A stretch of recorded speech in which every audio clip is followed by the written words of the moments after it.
Hello friends, welcome back to NS English Academy. This is Sonia. Guys, in today's video, we are going to discuss about the revival age in British literature, right? In detailed manner we will discuss. मैं आपको एक बात बता दूं कि different books में guys mention किया गया है different timeline for this age. So please don't get confused. और मैं जो आप लोगों के साथ explain करने वाली हूँ everything from 1450 to 1550, right? जहाँ मैं cover करूँगी all important aspects of this age. So basically guys, in today's session I will discuss major events of the age, literature of the period, the earliest known autobiography and its author, poetry of the age and its key poet, drama of the age, its type and major dramatist we will discuss. And guys, I'm just telling you, this lecture will be super helpful for your upcoming UGC NET English exam in June. By the end of this video, your concept about the revival age will be completely clear. This is guaranteed of mine. At last of the video, I also discuss some important MCQs so you guys can get an idea of how questions are asked in the exam. So without delaying, let's start today's video. So guys, first I would like to tell you brief about the revival age. तो basically क्या क्या changes आ रहे हैं revival age में. Basically guys, after Chaucer, right? After Geoffrey Chaucer, we study revival age in British literature. As you know, और आप कह सकते हैं कि पोस्ट जॉफ्री चॉसर्स का जो पीरियड है we studied as a the revival age in English literature. So basically guys, इस एज में हम लोग स्टडी करते हैं ब्रिटिश लिटरेचर में नए रूप, क्योंकि जो ब्रिटिश लिटरेचर है उसने एक नया रूप लिया है इन द रिवाइवल एज, क्योंकि यहाँ पे नए विचार आने शुरू हो गए और नए लिखने के तरीके डेवलप होने लगे. और आप ऐसा बोल सकते हैं ये वो समय था जब क्लासिकल लिटरेचर का इम्पैक्ट जो था वो बढ़ने लगा और इंग्लिश लिटरेचर का रिवाइवल शुरू हुआ, क्योंकि जो क्लासिकल लिटरेचर है उसका इम्पैक्ट इतना ज़्यादा बढ़ रहा था जिससे कहीं ना कहीं आपके इंग्लिश लिटरेचर का जो रिवाइवल था वो यहाँ से शुरू होता है. और गाइज, इस एज में पोएट्री, ड्रामा और ऑटोबायोग्राफी जैसी लिटरेरी फॉर्म्स को नए अंदाज में लिखना शुरू किया. आगे हम लोग इसी के बारे में पढ़ेंगे. मेजर इवेंट्स, पोएट, ड्रामेटिस्ट और सभी इंपॉर्टेंट वर्क्स मैं आप लोगों के साथ इन डिटेल डिस्कस करने वाली हूँ. Let's start. So guys, first we will discuss about the major events of the age, right? Major events of the age. Basically revival age में तो आप बोल सकते हैं the invention of the printing press. This is the most important event we study in revival age. Okay, number 1, the invention of the printing press. The invention of the printing press कब हो रहा है ये आपका 1476. Remember, यहाँ basically introduce किया गया है इसको आपके जो प्रिंटिंग प्रेस है बाय विलियम कैक्सटन के द्वारा. William Caxton introduced the printing press in the year 1476 in England. Okay, और basically guys, it revolutionized the accessibility of books. तो कहीं ना कहीं यहाँ पे revolution आ रहा है आपका accessibilities of books में. प्रमोट किया जा रहा है लिटरेसी को and the spirit of ideas with the help of printing press. So this is the first major event of the revival age. And the second one we have the war of roses. The wars of roses, जो कि basically आपका 3 phases में हुआ था. और ये जो इसका टाइम लाइन है 1455 टू 1487, राइट? तो ये एक सिविल वॉर थी between the house of Lancaster and the York, जहाँ पे इन्फ्लुएंस हो रहा था हिस्टोरिकल एंड शिवलरिक लिटरेचर के लिए, राइट? सो बेसिकली ये 3 फेजेस में आपकी जो वार थी लड़ी जा रही थी. आप बोल सकते हो कि 3 फेजेस में डिवाइडेड थी द वार ऑफ रोजेस. और किसके बीच में हो रही थी? एक सिविल वार थी between the house of Lancaster and the York. Okay, and third one major event we have the rise of humanism. The rise of humanism, right. This is the third event, और basically यहाँ पे inspired हो रहे हैं ये जो humanism है bye Italian Renaissance से, जो इटालियन रेनेसा थिंकर है वहाँ से इंस्पायर्ड हो रहे हैं। और यहाँ पे बेसिकली क्या हो रहा है ह्यूमनिज्म में, there was a renowned interest in classical text. Humanism के अंदर क्या हो रहा है कि लोगों के अंदर इंटरेस्ट जग रहा है कहीं ना कहीं क्लासिकल टेक्स्ट को पढ़ने का, और वो फोकस कर रहे हैं on individualism. So most important event I am just telling you, the rise of humanism, जहाँ पे क्लासिकल टेक्स्ट को इंपॉर्टेंस दी जा रही है, as I told you, as well focus दिया जा रहा है on individualism, right. Guys, number 4 important event we have the Protestant Reformation. The Protestant Reformation. So basically guys, this is बोल सकते हो in 16th century यहाँ पे religious transformation हो रहा है, जिसे led to the translation of the Bible into English। जहाँ पे क्या हो रहा है, ट्रांसलेशन हो रहा है, रिलीजियस ट्रांसफॉर्मेशन हो रहा है, और जिसमें क्या हो रहा है, ट्रांसलेशन किया जा रहा है आपका Bible into English, and debate किया जा रहा है on religious themes in literature. क्योंकि जब उसको इंग्लिश में ट्रांसलेट किया जा रहा है, देन नंबर ऑफ पीपल उसको स्टडी कर रहे हैं, एंड उसके बाद क्या हो रहा है, डिबेट्स हो रहा है on religious themes in literature. जैसे कि मैंने आपको अभी बताया इन दी थर्ड पॉइंट की जो राइज ऑफ ह्यूमनिज्म हो रहा है रिवाइवल एज में, यहाँ पे कहीं ना कहीं जो क्लासिकल टेक्स्ट है उसको इंपॉर्टेंट दिया जा रहा है। तो क्लासिकल टेक्स्ट में वी हैव बाइबल, ओके, और यहाँ पे फोकस इंडिविजुअलिज्म को किया जा रहा है। तो अभी लोग क्या कर रहे हैं, क्वेश्चंस कर रहे हैं, क्योंकि they studied in English, right. So this is the Protestant Reformation, right. And number 5 we have the rise of Tudor dynasty, okay. This is the number 5 event we study in revival age, the rise of Tudor dynasty. The rise of Tudor dynasty.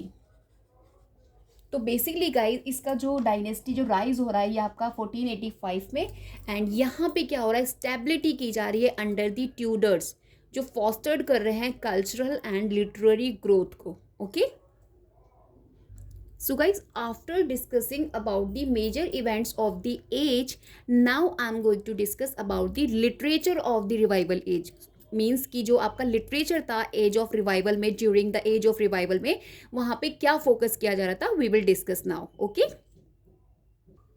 तो guys literature of the revival age में basically number 1 point we study dominance of Latin over English. तो first यहाँ पे क्या हो रहा है, dominance हो रहा है आपका किसका, लैटिन लैंग्वेज का ओवर किसके, इंग्लिश के, right. Dominance of Latin over English, right. So basically guys जो स्कॉलर्स हैं और जो इंटेलेक्चुअल हैं वो प्रेफर कर रहे हैं राइटिंग इन लैटिन। वो क्या प्रेफर कर रहे हैं, वो लिखना पसंद कर रहे हैं लैटिन में, which was considered the language of learning and scholarship. क्योंकि जो लैटिन भाषा है, लैटिन में राइटिंग लिखना है, कंसीडर किया जा रहा है the language of learning and scholarship. तो बेसिकली अभी मैंने आपको क्या बताया, dominance of Latin over English. यहाँ पे जो स्कॉलर्स हैं उस एरिया, उस एज के, उस एरिया में, और इंटेलेक्चुअल जो है वो प्रेफर कर रहे हैं writing in Latin, okay. So this is the first point. And as well sir Thomas More, जो सर थॉमस मोर का मोस्ट इम्पॉर्टेंट यूटोपिया है, 1516 में पब्लिश हुआ है, ओरिजिनली रिटन इन लैटिन। जैसे कि आप सभी को पता है कि जो sir Thomas, I am just writing here, sir Thomas मोर का यूटोपिया मोस्ट फेमस वर्क है इनका, 1516 में आया था। फर्स्ट ओरिजिनली इसको लिखा गया था लैटिन में, right. Originally it was written in Latin and then it translated into English, remember। तो this is the example कि किस तरीके से जो आपका डोमिनेंस है लैटिन का over English, right. So first ये लैटिन में लिखा गया है, और यहाँ पे कहीं ना कहीं रिफ्लेक्ट किया जा रहा है, द प्रेस्टाइज दिया जा रहा है of classical language over English. Hope आपको समझ आ गया हो। And next we study about in this dominance of Latin over English कि जो इंग्लिश प्रोस थे एंड पोएट्री थी वो considered less refined compare to classical literature. जो आपके इंग्लिश प्रोस थे इस एज के, और जो पोइट्रीज थी उनको कंसीडर किया जाता था less refined. Poetry and prose considered less refined. Less refined इनको कंसिडर किया जाता है if I compare it compared with classical literature, right, compare to classical literature. Hope आपको समझ आ गया होगा. तो dominance of Latin over English, यहाँ पर दीज आर दी चेंजेस आपको देखने मिलेंगे, right. Let's discuss number second point, influence of classical forms and themes. क्या उनका इन्फ्लुएंस था? Let me arrange the space for you first. तो बेसिकली गाइज, रिवाइवल एज में, द एज ऑफ रिवाइवल में in British literature, second we study, अगर हम literature की बात करें, द इन्फ्लुएंस हो रहा है of classical forms and themes का. क्या इन्फ्लुएंस रहा? ठीक है, influence of classical forms and themes, right. So basically writers जो थे were imitating the style of Homer, Virgil and Ovid. जो आपके राइटर्स थे in the age of revival में, जो आपके राइटर्स थे वो क्या कर रहे थे? वर इमिटेटिंग, वो लोग इमिटेट कर रहे थे. क्या इमिटेट कर रहे थे? The style of Homer, like Virgil and Ovid. देखिए, आपको ये नाम याद रखने, यहीं से क्वेश्चंस आपको एग्जाम में पूछे जाते हैं कि किसके स्टाइल को इमिटेट किया जा रहा था in the age of revival in British literature. So answer we have Homer, Virgil and Ovid, rather than experimenting with new English literary forms. तो बेसिकली इसको रिवाइवल एज बोलते हैं. इसमें क्या हो रहा था? होना तो ये चाहिए, एक्सपेरिमेंट किया जाता है. देखिए, कोई भी एज आती है, एक एज के बाद जो अगली एज आती है, तो वहाँ पर एक्सपेरिमेंट होता है, समथिंग टू गेट न्यू. लेकिन यहाँ पे क्या हो रहा था? यहाँ पे इमिटेटिंग हो रहा था. क्यों? क्योंकि ये लोग क्लासिकल लिटरेचर को ज़्यादा इंपॉर्टेंस दे रहे थे rather than experimenting with new. Okay, so in that manner आप बोल सकते हैं यहाँ पे इन्फ्लुएंस किसका हो रहा था? क्लासिकल फॉर्म्स एंड थीम्स का हो रहा था. तो कहीं ना कहीं जो राइटर्स थे इस एज के, इमिटेट कर रहे थे the style of Homer, Virgil, Ovid, जिनको हम क्लासिकल लिटरेचर में स्टडी करते हैं, बजाय एक्सपेरिमेंट करने के with new English literary forms, right. So this is the literature of revival age, right. और अगर मैं पोइट्री और फिलॉसफी की बात करूँ, were modelled on Greek and Roman structure. जो पोएट्री एंड फिलॉसफी है,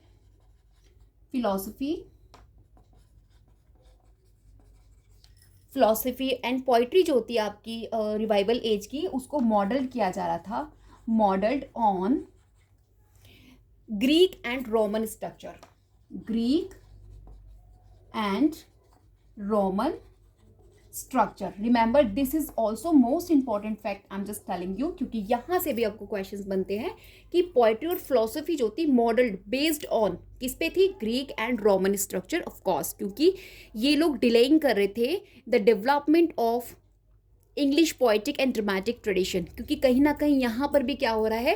ट्रेडिशन, क्लासिकल ट्रेडिशन को, क्लासिकल लिटरेचर को ज़्यादा इंपॉर्टेंस दी जा रही है. That's why they are just, जितने भी आपकी पोइट्री एंड फिलॉसफी थी, इनको मॉडल किस पे किया जा रहा था? ग्रीक एंड रोमन स्ट्रक्चर पे, right. Let's discuss number 3 point, educational focus on classical learning, right. So number 3rd point, so guys, number 3rd we have to understand the revival age of British literature, educational focus on classical learning. Educational focus on classical learning, right. So basically यहाँ पे क्या हो रहा था? जो रेनिसा humanism है, जो मैंने अभी पीछे आपको बताया, जहाँ पे आप बोल सकते हो उसको बोलते हैं इंडिविजुअलिटी, राइट. इंडिविजुअलिटी को इम्पोर्टेंस दी जा रही है. तो जो रेनिसा ह्यूमनिज्म है, तो यहाँ पे एम्फेसाइज किया जा रहा था studying Seneca, Aristotle, which made English literary production secondary, right. तो बेसिकली यहाँ पर ह्यूमनिज्म में यहाँ पे क्या एम्फेसाइज किया जा रहा था? स्टडिंग किया जा रहा था सेनेका को, right, as well Aristotle and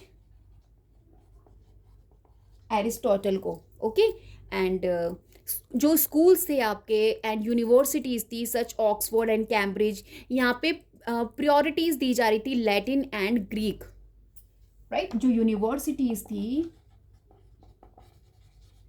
Oxford and Cambridge, तो गाइज यहाँ पे क्या हो रहा था, इंपॉर्टेंस दी जा रही थी Greek and Latin, right. Importance दी जा रही थी over English, right, over English in their curriculum. इनके जो करिकुलम थे वहाँ पे लैटिन एंड ग्रीक को इंपॉर्टेंस दी जा रही थी, प्रायोरिटी दी जा रही थी rather than English, right. So this is the third, अगर मैं एजुकेशनल बेस्ड बात करूँ यहाँ पे। And guys now I am discuss about the number fourth point. यहाँ पे क्या हो रहा था, सेपरेशन किया जा रहा था of medieval and folk tradition को। Number 4 point we have separation. I'm just writing here. Don't go guys anywhere because so many important things you will get from this single video of mine. Okay, and complete revival age you will understand in easiest manner. So तो basically यहाँ पे क्या हो रहा है, separation हो रहा है, सेपरेशन हो रहा है ऑफ मेडिवल। आप अगर चाहें तो साथ के साथ नोट्स भी बना सकते हैं, क्योंकि काइंड ऑफ ऑफलाइन में आपको पढ़ाने की कोशिश कर रही हूँ, बताने की कोशिश कर रही हूँ रिगार्डिंग द रिवाइवल एज, क्योंकि यहाँ से अगर आपका कॉन्सेप्ट क्लियर होगा तभी आप आंसर्स करने के लिए एलिजिबल होंगे, राइट। फोक ट्रेडिशन, तो बेसिकली गाइस सेपरेशन हो रहा है मेडिवल एंड फोक ट्रेडिशन का। तो इसमें बेसिकली क्या हो रहा है, the rise of classical ideals, जो आपका राइज हो रहा है क्लासिकल आइडियल्स का, तो ये क्या कर रहा है, ये कहीं ना कहीं डिक्लाइन कर रहा है मेडिवल लिटरेचर को, राइट। तो आपका राइज क्लासिकल आइडियल्स, क्योंकि अगर क्लासिकल आइडियल्स का राइज होगा तो कहीं ना कहीं डिक्लाइन किसका हो रहा है, यहाँ पे decline medieval, right, medieval literature. तो यहाँ से आपको स्टेटमेंट बेस्ड क्वेश्चंस मिल जाते हैं एग्जाम में, ठीक है। एजर्शन एंड रीजन से kinds of question you will find out कि यहाँ से आपको दे देते हैं। तो बेसिकली राइज क्या हो रहा है, क्लासिकल आइडियल्स का, और डिक्लाइन हो रहा है मेडिवल लिटरेचर का। तो जहाँ पे इंक्लूड किया जा रहा है नेटिव बैलेट्स को, तो यहाँ पे बेसिकली नेटिव बैलेट्स को इंक्लूड किया जा रहा है, राइट। नेटिव बैलेट्स हो गए आपके, डबल एल आएगा यहाँ पे, सॉरी, ठीक है। नेटिव बैलेट्स हो गए and folk tales, and folk tales को कहीं ना कहीं यहाँ पे क्या किया जा रहा है, इंट्रोड्यूस किया जा रहा है, राइट। इंपॉर्टेंस दिया जा रहा है क्लासिकल आइडियल्स को, ओके। एंड नेक्स्ट यहाँ पे जो मोरालिटी प्लेज हैं were gradually replaced by humanist dramas, right. जो आपके मोरालिटी प्लेज हैं in the age of revival, morality plays मैं भी आपको आगे डिस्कस करूंगी when we discuss about the dramas in revival age in this video, तब मैं आपको अच्छे से बताऊंगी सेपरेटली मोरालिटी प्लेज के बारे में भी, ओके। तो जो बेसिकली मोरालिटी प्लेज हैं आपके, जो मैं यहाँ पे आपको बताना चाह रही हूँ, इनको क्या किया जा रहा था, रिप्लेस किया जा रहा था, रिप्लेस्ड, राइट। रिप्लेस किससे किया जा रहा था इनको, बाय ह्यूमनिस्ट ड्रामाज, जो बेसिकली सिनेका की ट्रेजेडीज हैं उनसे, राइट। तो ह्यूमनिस्ट ड्रामा, इनसे इनको बेसिकली रिप्लेस किया जा रहा था आपके मोरालिटी प्लेस को। और एग्जाम्पल के तौर पे मैं आपको बता दूं, जितने भी सिनेका की, जो सिनेका की ट्रेजेडीज हैं उनको यहाँ पे इंपॉर्टेंस दी जा रही थी रेदर देन मोरालिटी प्लेस को। तो I am just saying about the age of revival में जो लिटरेचर है रिवाइवल एज का, हम लोग वो डिस्कस कर रहे हैं। और उसमें मैंने आपको यहाँ पे बताया है separation of medieval and folk tradition का, कि किस तरीके से मेडिवल एंड फोक ट्रेडिशन का सेपरेशन किया जा रहा है in the age of revival, just because of the rise of classical ideals, and replace किया जा रहा है कहीं ना कहीं मोरालिटी प्लेस को, जितने भी आपके मोरालिटी प्लेज हैं उनको रिप्लेस किया जा रहा है ह्यूमनिस्ट ड्रामा से। So these are the things happening in the age of revival, right. और इसके बाद जो टर्निंग पॉइंट था वो आपका क्या आया, the shift towards English literature. उसके बाद टर्निंग पॉइंट क्या आता है कि जो शिफ्ट होता है वो कहाँ पे चला जाता है, इंग्लिश लिटरेचर की तरफ, राइट। सो गाइस, अब मैं आप लोगों के साथ डिस्कस करने वाली हूँ earliest known autobiography in the English language. जो अर्लीस्ट ऑटोबायोग्राफी कंसीडर की जाती है आपकी इन इंग्लिश। मैंने आपको पिछली वीडियोस में भी, जो मैंने ऑटोबायोग्राफी की वीडियोस बनाई है सेपरेटली, उसमें भी मैंने आपको बताया था, but in today we will discuss in detail about that particular autobiography which considered earliest known autobiography in English language. Okay, so now I'm going to tell you the earliest known autobiography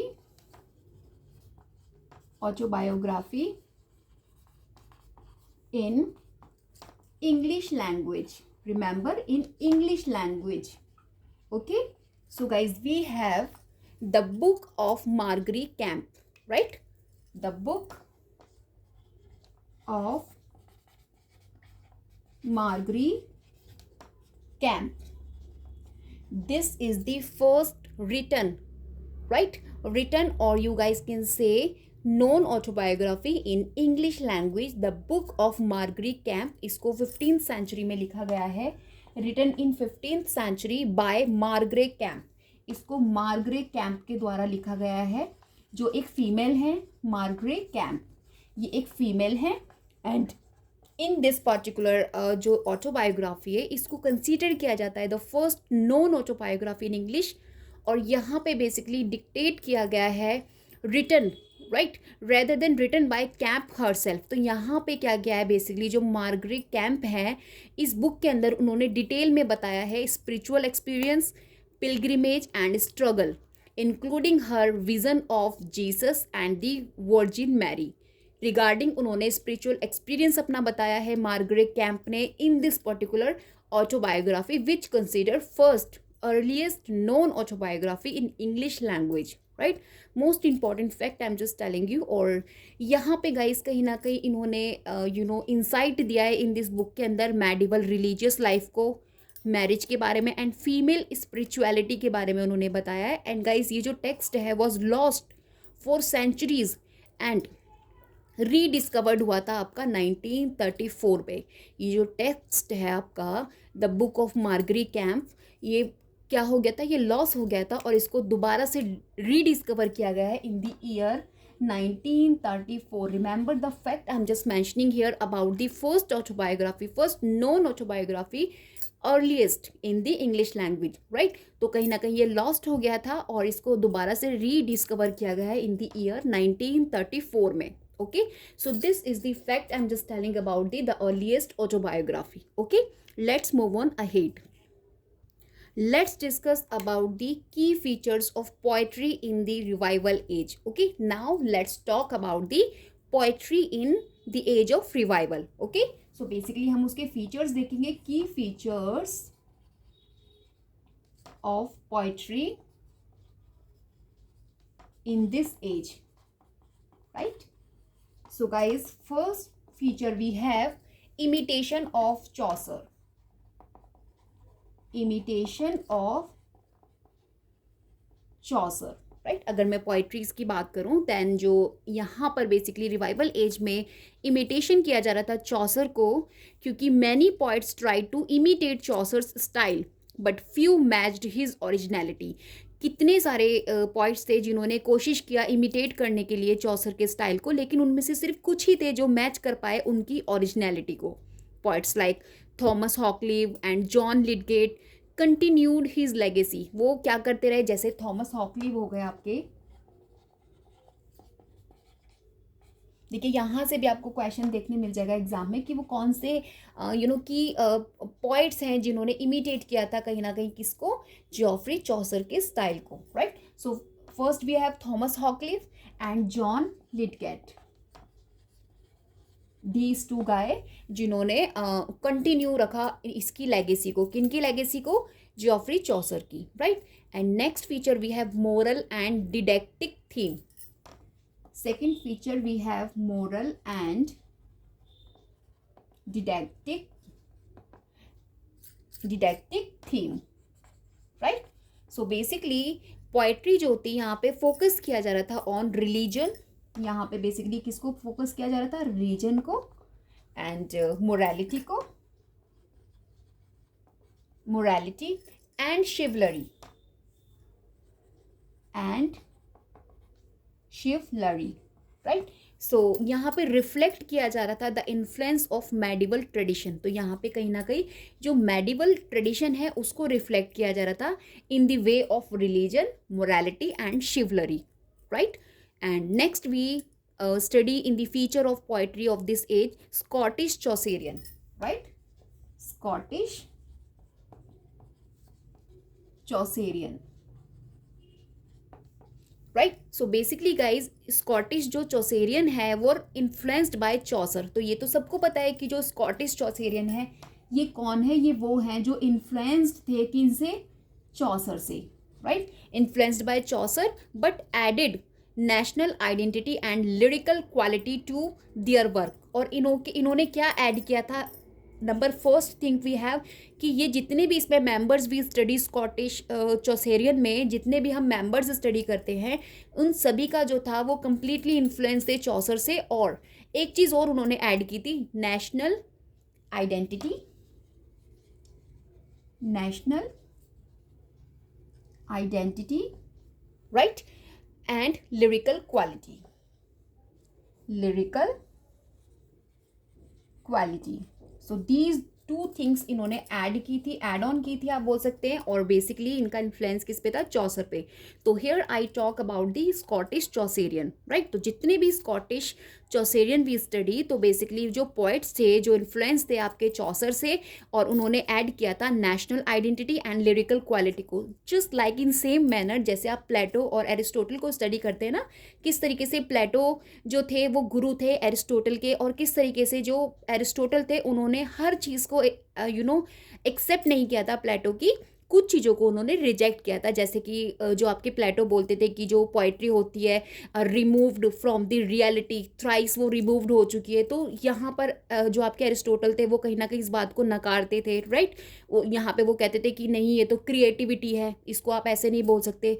तो इसी तरीके से यहाँ पर भी क्या हो रहा है, चौसर को इन्फ्लुएंस किया जा रहा है, लेकिन यहाँ पे भी एड ऑन किया जा रहा है किसको, नेशनल आइडेंटिटी को और लिरिकल क्वालिटी को, just like in same manner जैसे कि प्लेटो की कुछ व्यूज़ को एरिस्टोटल ने एक्सेप्ट किया था, जैसे कि वो उनके प्यूपिल थे, और कुछ को उन्होंने क्या किया था, एड ऑन किया था अपने अपनी इमिटेशंस की बात की उन्होंने एरिस्टोटल ने, तो किस तरीके से उन्होंने अपनी खुद के आइडियाज़ को भी इन्फ्लुएंस किया था, कहीं ना कहीं इंट्रोड्यूस किया था। तो सेम यहाँ पर भी ऐसी हो रहा है, right. Now let's discuss another feature of poetry in this age. So guys, number 4 we have alliterative tradition, right? तो अगर मैं features की बात करूँ poetry of this age, तो यहाँ पे alliterative tradition को follow किया जा रहा था, alliterative tradition। तो बेसिकली गाइज यहाँ पे क्या हो रहा था, जो कुछ poets थे जो continued using old English alliteration, जो क्या यूज कर रहे थे कुछ points, old English alliteration, old English alliteration. तो ये ओल्ड इंग्लिश एलिट्रेशन को यूज कर रहे थे, दो it was declining in popularity, right. कहीं ना कहीं यहाँ पे डिक्लाइन हो रहा था किसका, पॉपुलैरिटी का। So this is the alliterative tradition, right. Next we have humanist influence, number 5 feature in poetry of this age, humanist influence, humanist influence। So basically यहाँ पे क्या हो रहा था, लैटिन एंड क्लासिक ट्रेडिशन को इन्फ्लुएंस किया जा रहा था पोएट्री में, right. Latin and classical literature को गाइज यहाँ पे क्या किया जा रहा था, इन्फ्लुएंस किया जा रहा था, किसमें, ऑफ कोर्स इन पोएट्री में, राइट, पोएट्री में। और प्रिपेयर किया जा रहा था the ground for renaissance literary development, और कहीं ना कहीं यहाँ पे क्या किया जा रहा था, प्रिपेयर किया जा रहा था, preparing ground for renaissance literary development, renaissance literary development, right? So here I talked about the key features of poetry in this age, right? Now I'm going to discuss major poet and their works of this age, okay? So stay tuned with me, don't go anywhere. Major poets. Okay, so first we have Thomas Hawkley.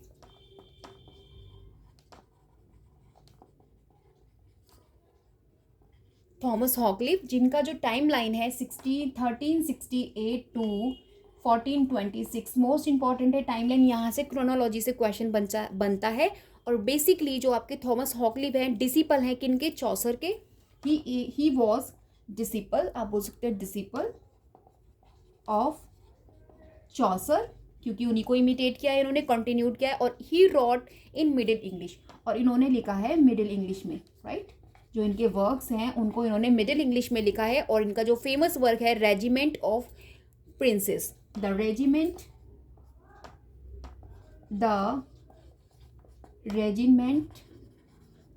Of Princes. So this is the work written by Thomas Hoccleve. ये basically डिक्टेटिव poem है जहाँ पे offer किया जाता है moral guidance two rulers. जो moral guidance होते हैं रूलर को, वो सब यहाँ पर क्या किए जाते हैं, डिक्टेट किए जाते हैं in this work the Regiment of princess. जो किसने लिखा है, थॉमस हॉकलिफ ने लिखा है, किस में, मिडिल इंग्लिश में, right. Next and second one major point we have of this age, John Lydgate. John Lydgate, जिनका गाइस टाइम लाइन है 1370 टू 1451, राइट। और ये बेसिकली एक मॉन्क है एंड ये पॉइट है ऑफ कोर्स, क्योंकि मैं फेमस पॉइट के बारे में बता रही हूँ और कहीं ना कहीं इन्फ्लुएंस है आपके चौसर से।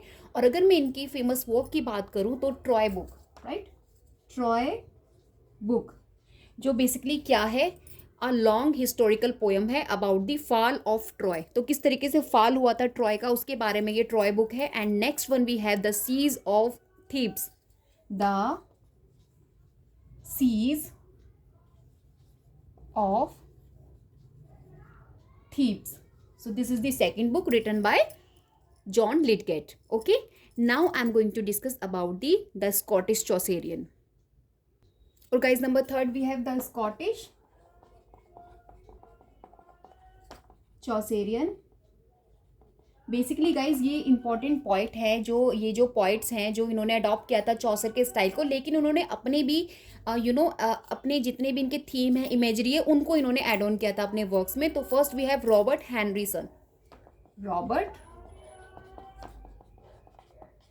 हैनरीसन, ओके। और बेसिकली इनका जो वर्क है important, the Testament of Cresseid, I am just writing here, the Testament of Cressida, okay. This is a tragic sequel है to Chaucer's Troilus and Cressida का एक tragic sequel है, ये उसी की तरह है। बेसिकली tragic sequel कंसिडर किया जाता है किसका, चौसर ने जो लिखा था Troilus and Cressida, Troilus and Cressida, right. उसी का ये क्या है आपका सीक्वल है, एक ट्रैजिक सीक्वल है जो जिसे किसने लिखा है, रॉबर्ट हैनरीसन ने, जो कौन है, द स्कॉटिश चौसेरियन है, राइट। नेक्स्ट वी हैव जो आपके स्कॉटिश चौसेरियन जो है, next we have William Dunbar. Basically guys इन्होंने लिखा था the golden टार्ग,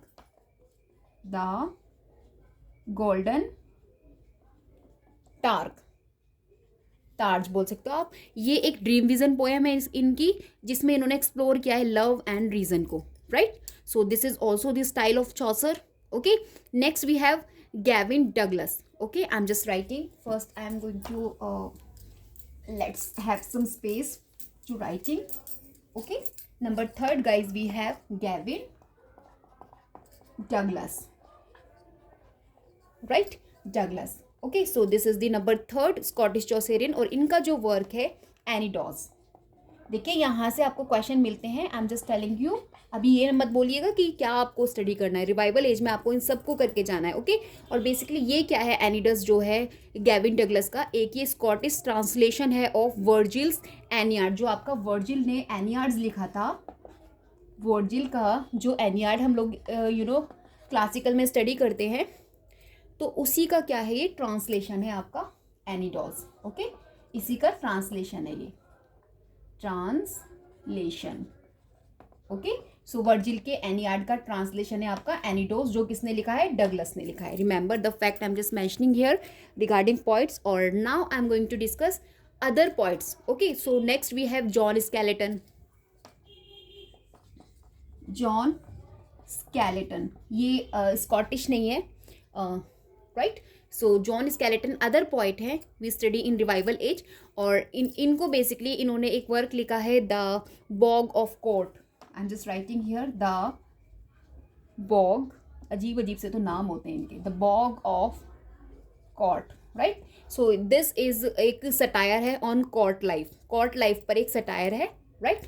so guys now I have discussed you poetries. Right. और बेसिकली जो पोइट्री थी इन दिस पीरियड उसको एक ब्रिज कंसिडर किया जाता था between the medieval and Renaissance world. रेनिसा world और मेडिवल वर्ल्ड के बीच में जो आपका एक ब्रिज था उसे हम पोइट्रीज के थ्रू वो ब्रिज बना in the revival age. Okay.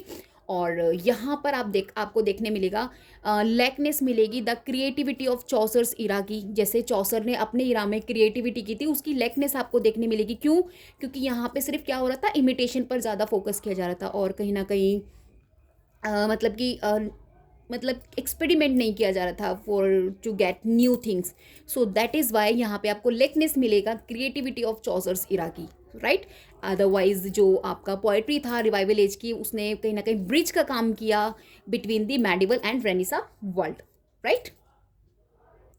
तो guys let's discuss drama in the age of revival. So basically if I talk about the age of revival में जिसे हम पोस्ट चौसेरियन पीरियड भी कहते हैं, तो ये बेसिकली अगर मैं ड्रामा की बात करूँ तो उसे ट्रांजिशनल फेज कंसिडर किया जाता था फॉर इंग्लिश ड्रामा के लिए, क्योंकि यहाँ पे इवॉल्व किया जा रहा था फ्रॉम मेडिवल रिलीजियस प्लेस को towards more secular and humanist theme बनाया जा रहा था while fully developed Renaissance drama. Right. So let's discuss about the key features of drama in this age. Okay. तो गाइज अगर मैं फीचर्स की बात करूँ ड्रामा ऑफ दिस एज की तो रिलीजियस इन्फ्लुएंस आपको देखने मिलेगा. Number 1 religious influence. Right. So basically जो ड्रामा थे वो रिमेन क्या थे, डीपली कनेक्टेड थे to the church. Deeply connected to the church. Right.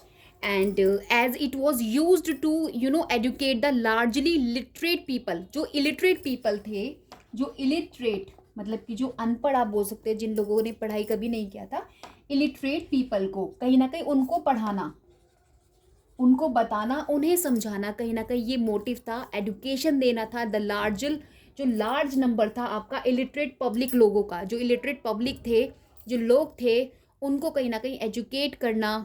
Basically this is the motive of religious dramas in the age of revival. और यहाँ पे basically क्या हेल्प की जाती थी, क्या फोकस किया जाता था, बाइबलिकल स्टोरी को,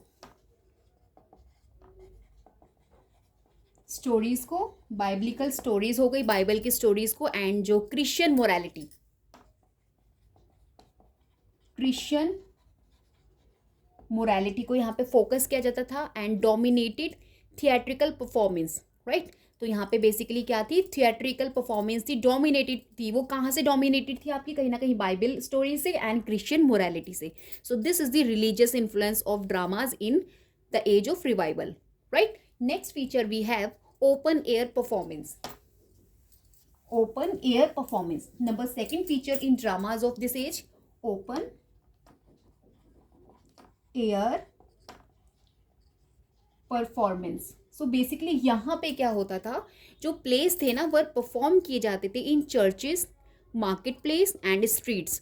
गली गली में, मार्केट प्लेस में, जहाँ पे लोग ज़्यादा होते हैं, ज़्यादा क्राउड होता है, वहाँ पे क्या होता था, कहीं ना कहीं प्लेस को परफॉर्म किया जाता था, making drama accessible to the common people. जिससे कि, और ऐसा क्यों किया जाता था मार्केट प्लेस में, मार्केट प्लेस, चर्चेज में, राइट, एंड स्ट्रीट्स में. तो यहाँ पे ये वो एरियाज थे जहाँ पे आपको पब्लिक अच्छे से मिलेगी, एक क्राउड मिलेगा, और इससे क्या होगा, ये असेसिबल हो जाएंगे टू दी कॉमन पीपल की. राइट. जिससे कि ये क्या बन जाए, असेसिबल, यानी कि उनकी पहुंच में आ जाए, accessible to the common people. जैसे आपकी ऑनलाइन क्लासेस होती हैं, अभी ऑनलाइन क्लासेस में आप देखते हैं कोई महाराष्ट्र से देखता है, कोई दिल्ली से देखता है, काइंड्स ऑफ स्टेट्स आपस में इंटरकनेक्ट हो जाते हैं और पता नहीं चलता कि उन्होंने एक ही समय में सब कुछ स्टडी कर लिया.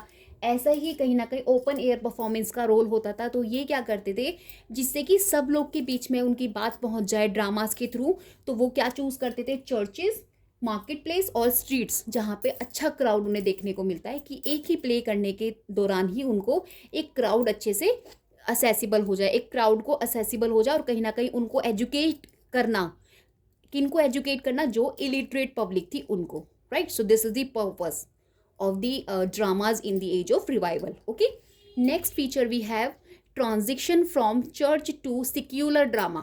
तो किस तरीके से ट्रांजिशन, मैंने अभी आपको स्टार्टिंग में बताया, जो ड्रामास थे रिवाइवल एज के, कहीं ना कहीं उनको ट्रांजिशन समझा जाता था. क्योंकि क्यों समझा जाता था? क्योंकि जो चर्च है, चर्च से कहाँ पे वो आपके ट्रांजिट हो रहे हैं, सेक्युलर ड्रामा पर. I am just telling you now. So guys, number third we have transition from church to secular drama. तो बेसिकली जो ट्रांजिशन हो रहा है आपका चर्च से सेक्युलर ड्रामा से, तो यहाँ पे क्या हो रहा है, बेसिकली जो प्लेस थे began to incorporate secular, satirical and political elements. तो यहाँ पे अब आपको क्या देखने मिल रहा है प्लेस में, सेक्युलर, right, satirical,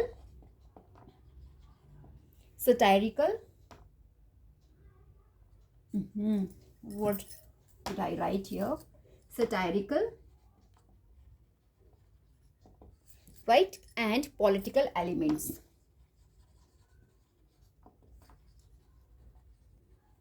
तो बेसिकली दीज थिंग्स यहाँ पर रिप्लेस हो रही थी आपके secular, satirical and political elements. ठीक है, तो ट्रांजिशन हो रहा था church to secular, satirical, political elements in dramas. Okay, and next we have use of vernacular language. Okay, let me space. Use of vernacular language.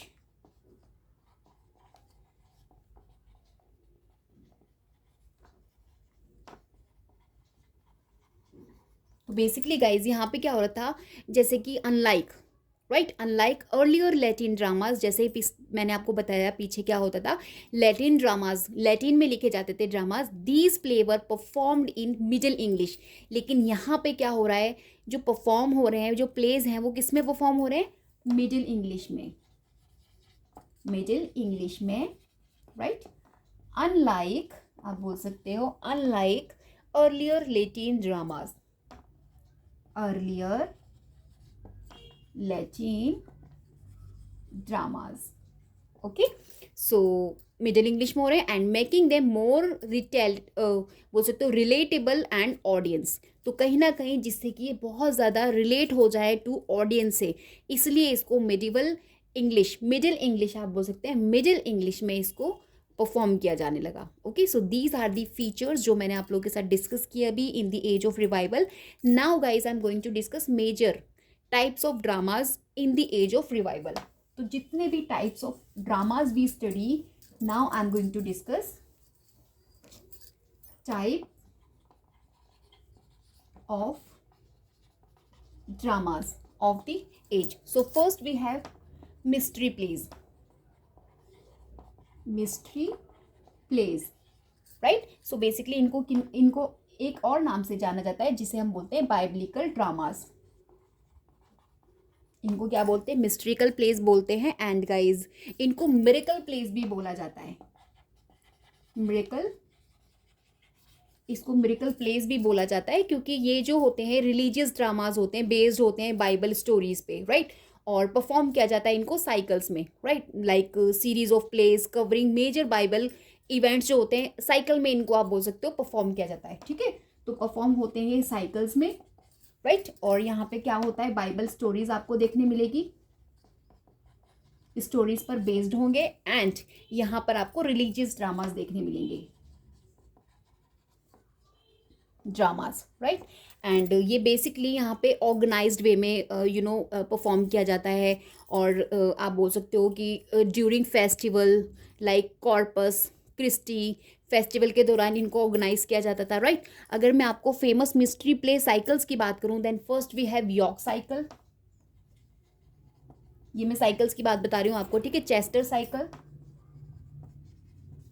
Right. Number third we have Wakefield cycle. And number fourth one we have Coventry cycle. तो ये मैंने आपको 4 cycle बताए हैं famous mystery plays के cycles जो थे वो मैंने आपको यहाँ पे बताया, राइट। और एग्जाम्पल के तौर पे मैं आपको यहाँ पे बोलूँगी द सेकंड शेफर्ड।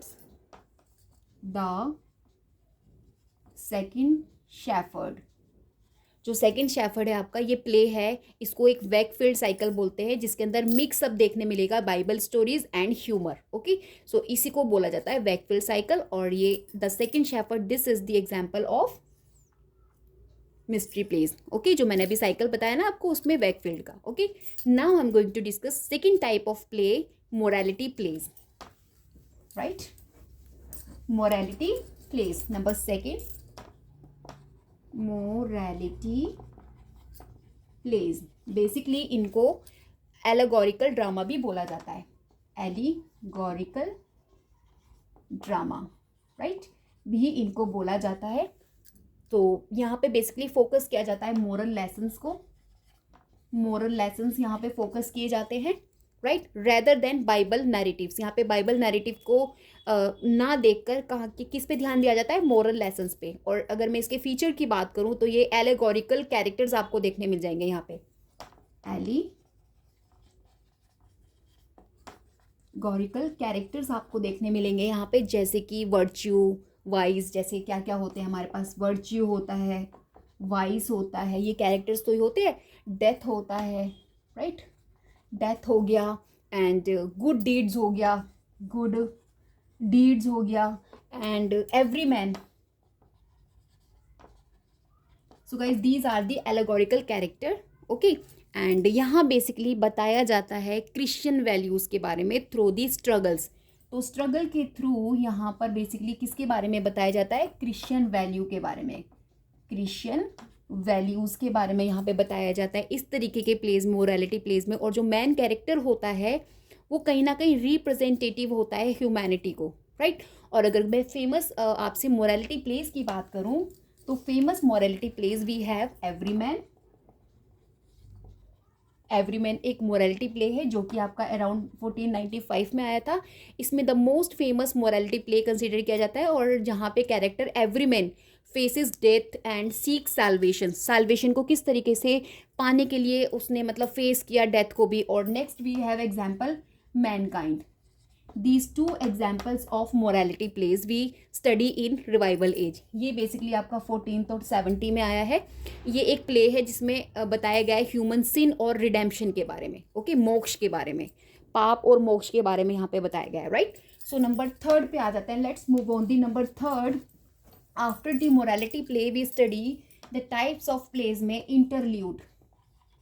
इंटरल्यूड्स, यहाँ से भी क्वेश्चन आपका एग्जाम में बना था। बेसिकली अर्ली सेक्युलर ड्रामा को बोला जाता है इंटरल्यूड्स, अर्ली सेक्युलर ड्रामा को बोला जाता है इंटरल्यूड्स। इसमें क्या होता है, शॉर्ट ह्यूमरस प्ले होते हैं, ये शॉर्ट होते हैं और इसके अंदर ह्यूमरस प्ले आपको देखने मिलेगा, ह्यूमरस प्ले, राइट। और इसमें परफॉर्म किया जाता है between act of longer plays और एट फीस्ट, राइट। यहाँ पे फीस्ट को देखने मिल जाएगा, एक्ट्स ऑफ लॉन्गर प्लेस देखने मिलेंगे, और ये मोर सिक्यूलर होते हैं, एंटरटेनिंग होते हैं एंड पॉलिटिकल होते हैं, राइट। सिक्यूलर होते हैं, एंटरटेनिंग होते हैं एंड पॉलिटिकल होते हैं, फोकस किया जाता है, ठीक है। देन मोरालिटी प्लेस से, अगर मैं मोरालिटी प्लेस से कंपेयर करूँ इनको, तो ये सिक्यूलर होते हैं, एंटरटेनिंग होते हैं और पॉलिटिकल होते हैं। और ये बेसिकली परफॉर्म किए जाते हैं रॉयल कोर्ट्स में, राइट, रॉयल कोर्ट्स में परफॉर्म किए जाते हैं, नोबल हाउस होल्ड, और कहाँ पे परफॉर्म होते हैं, noble household, right. And famous, अगर मैं इंटरल्यूड राइटर की बात करूँ जिन्होंने फेमस इंटरल्यूड लिखा है, so we have John Heywood, right, John Heywood, जिनके बारे में मैंने आपको अभी बताया था, हैवुड, इन्होंने लिखा है इंटरल्यूड जो एक द 4 पीस करके, the 4 P's, right, this is the interlude. ये एक ह्यूमरस डिबेट है between a palmer and partner, right. Basically ये डिबेट दिखाई गई है और ये इसका टाइटल है, दिस इज द इंटरल्यूड, एक फेमस इंटरल्यूड जो कि आपका किसने लिखा है, थॉमस हैवुड ने लिखा है, ओके। सो होप आपको अंडरस्टूड हुआ हो जो भी मैंने आपको बताया। तो बेसिकली गाइज अगर मैं इसके इम्पैक्ट की बात करूँ ड्रामास की, तो जो रिलीजियस ड्रामा थे वो ग्रेजुअली उनको डिक्लाइन किया जाने लगा due to Reformation era, right. तो कहीं ना कहीं इसको धीरे धीरे रिलीजियस जो आपके ड्रामाज थे उनको डिक्लाइन किया जाने लगा। और इंटरल्यूड जो थे आपके, इन्होंने कहीं ना कहीं ये इन्होंने क्या दिया, led to the rise of secular comedy and satire को।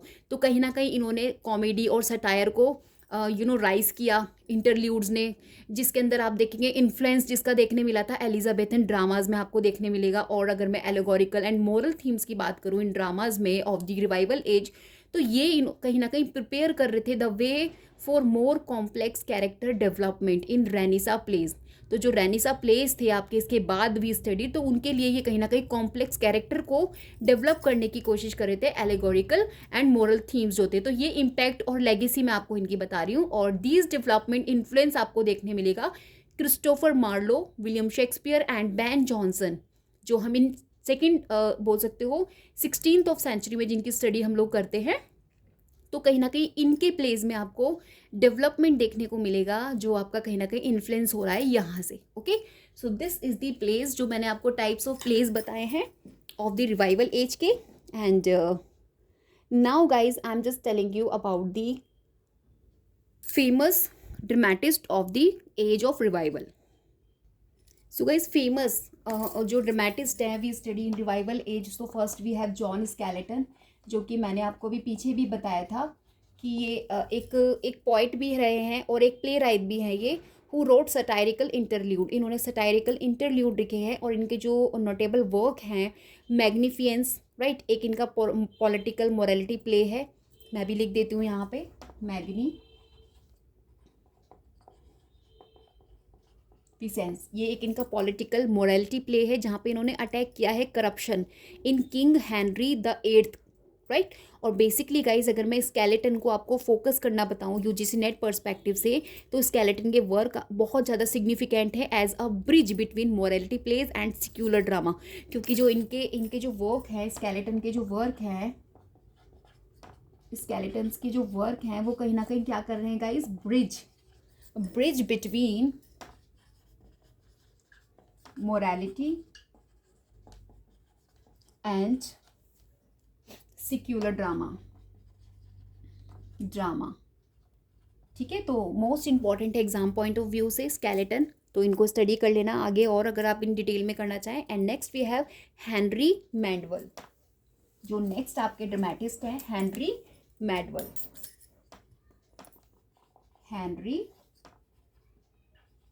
मैडवेल। ओके, बेसिकली ये first non English dramatist consider किए जाते हैं to write a completely secular drama, जिन्होंने सिक्यूलर ड्रामा और प्लेस आप बोल सकते हैं इन्होंने लिखे हैं। तो इनको फर्स्ट कंसिडर किया जाता है English dramatist to write a complete secular, right. इन्होंने क्या लिखा है, कंप्लीट सिक्यूलर प्लेस लिखे हैं इन्होंने, इनको फर्स्ट कंसिडर किया जाता है क्योंकि इनके जो वर्क हैं फॉल्गेंस एंड लक्रस, मैं लिख देती हूँ यहाँ पे जिसका नाम है फॉल्गेंस एंड लक्रस। ये 14 आपका 97 में आया। देखिए इन टेक्स्ट को लिख के रखिएगा क्योंकि यहीं से क्वेश्चन एग्जाम में बनते हैं और आपको पता नहीं होता कि कहाँ से आए। तो बेसिकली ये एक कर्टली इंटरल्यूड है and one of the earliest secular English play consider किया जाता है फॉल्गेंस एंड लक्रेस, जो आपका किसने लिखा है, हेनरी मैडवेल ने लिखा है। कंप्लीट एक क्या है, सिक्यूलर प्ले है। ओके, और मैडवेल बेसिकली अगर मैं इनको यूजीसी नेट फोकस अगर मैं बताऊँ तो मैडवेल के work are important for early secular drama. Early secular drama से अगर आपको क्वेश्चन आता है तो उसमें आपको मैडवेल के जितने भी वर्क्स हैं इंपॉर्टेंट है। Okay, let's discuss number 3 important dramatist of the age of revival. We study John Heywood. Confuse मत होइएगा, मैंने पॉइंट में भी लिखा है क्योंकि ये कहीं ना कहीं पाइनियर हैं। अगर मैं इनकी बात करूं तो ये पाइनियर है ऑफ इंटरल्यूड्स के लिए, पाइनियर कंसीडर किया जाता है, आ पाइनियर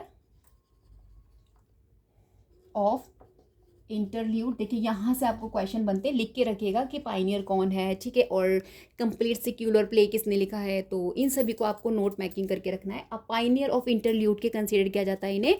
इन्होंने एक शॉर्ट कॉमिक प्लेस परफॉर्म किया है कोर्ट में। और अगर मैं इनके वर्क्स की बात करूँ, द 4 PS मैंने अभी आपको पीछे भी बताया था, राइट, ये एक ये इंटरल्यूड है। और the play of the weather, next इनका है the play of the weather, ठीक है। सो ये बेसिकली एक कॉमिक डायलॉग है अबाउट डिफरेंट सोशल क्लासेस को लेकर।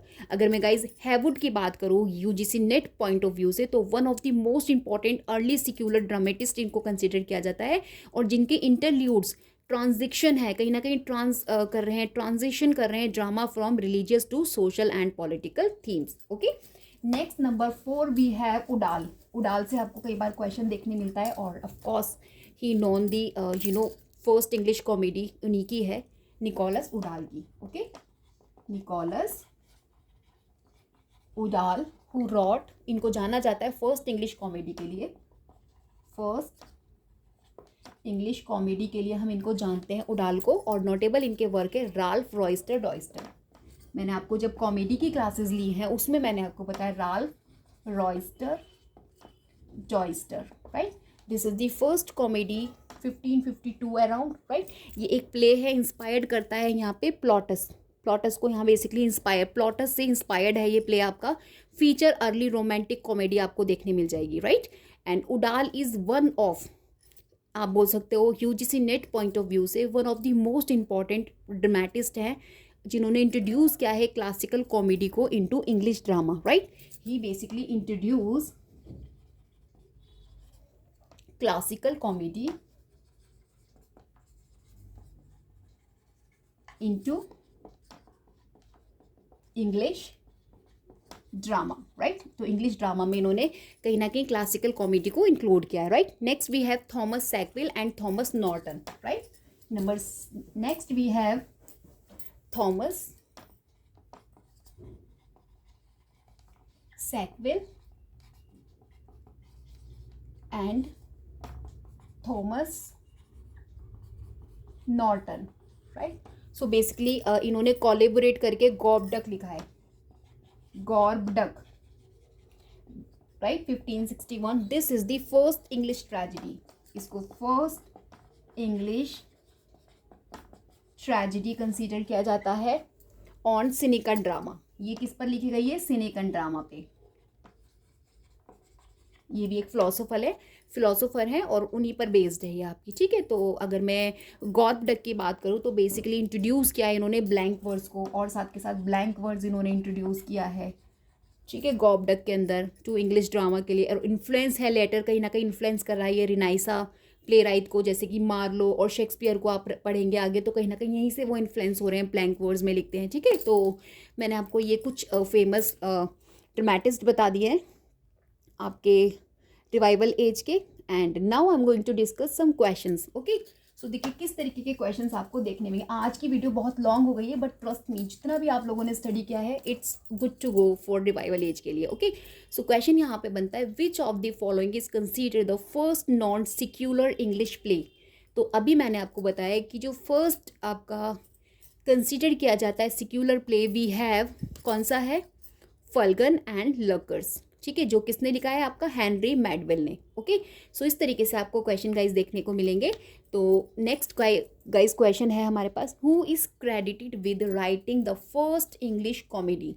सो ऑफ कोर्स वी हैव, अभी मैंने आपके साथ डिस्कस किया निकोलस उडाल। तो यहाँ मैं कुछ क्वेश्चंस आपके लिए लिख देती हूँ, आपको वीडियो से ही, जो मैंने वीडियो में आज आपको बताया है वहीं से आपको आंसर मिल जाएंगे। तो लेट मी सी कि आपने कितना अच्छे से वीडियो को देखा है। तो आपको कमेंट में मुझे इसको आंसर करना है, which of the following is considered the first non-secular English play. Okay, so this is the first question. And second question we have, the play Everyman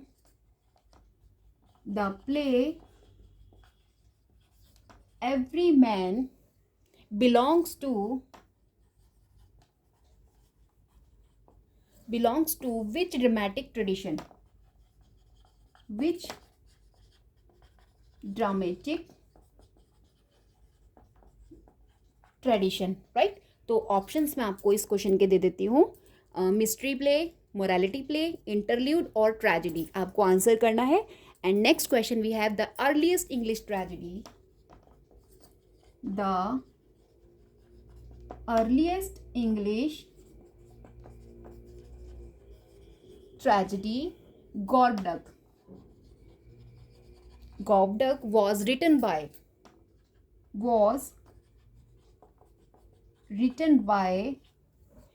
which two playwright?